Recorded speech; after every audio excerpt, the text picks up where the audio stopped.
Hello, welcome back to Middle East in Depth, part of Levant TV's Press Reviews. Bachiva Sobelman and Laura King write an article in the LA Times saying Israelis wonder whether Netanyahu is risking too much in Obama's tussle. The writer starts by repeating the question a lot of Israelis are asking, and that would be, has Bibi gone too far this time?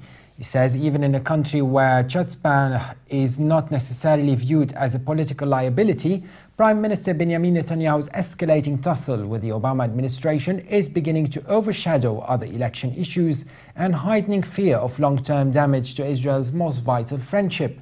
The writers add that a bit of nose-thumping at Washington is a long Israeli tradition, but what began weeks ago as a seeming breach of protocol, House Speaker John Boehner inviting Netanyahu to address lawmakers without first clearing it with the White House, and the Prime Minister pressing ahead despite Obama's evident displeasure, has grown into what some veteran diplomatic observers are describing as a full-blown threat to the staunch support that Washington has long offered Israel in the international arena.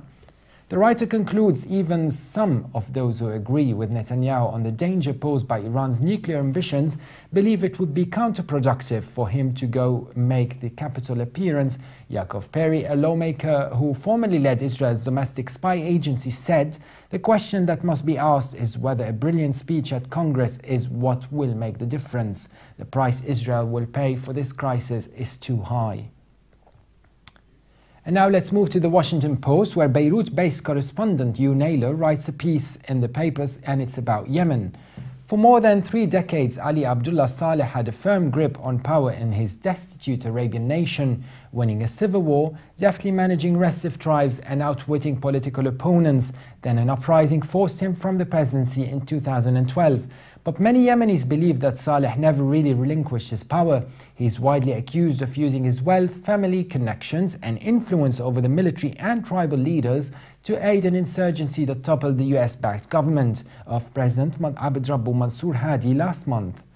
Now, as Yemen faces an uncertain future that could include civil war and the breakup of the country, according to critics, analysts and foreign diplomats, the 72-year-old former president is a major player. The reverberations of the crisis go well beyond Yemen. The US government fears that the tumult could strengthen al-Qaeda-linked rebels and harm the American drone program.